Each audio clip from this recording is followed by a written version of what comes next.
olahraga. Kembali lagi di AHM Channel.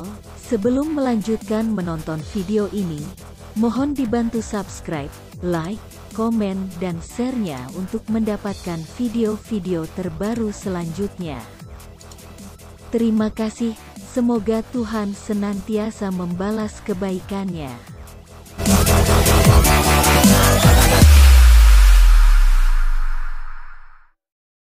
PSM Makassar bermain imbang 1-1 dengan Dewa United pada lanjutan Liga 1 2022.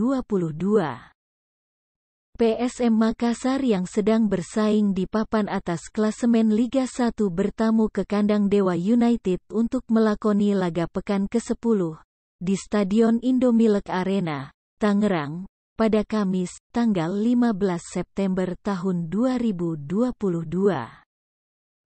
Pelanggaran di dalam kotak terlarang membuat wasit menunjuk titik putih tanda penalti untuk PSM.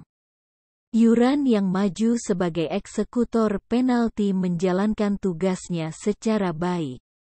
Sepakannya sukses menjebol gawang Dewa United yang dikawal Muhammad Natsir. Keunggulan 1 gol PSM Makassar bertahan hingga jeda. Memasuki babak kedua, Dewa United tetap bermain agresif. Upaya tim tuan rumah untuk menyamakan skor membuahkan hasil pada menit ke-61. Kali ini, Yuran Fernandes justru melakukan blunder yang membuat Majed Osman Sobi bisa mencetak gol. Gol Majed Sobi tersebut membuat skor menjadi imbang 1-1.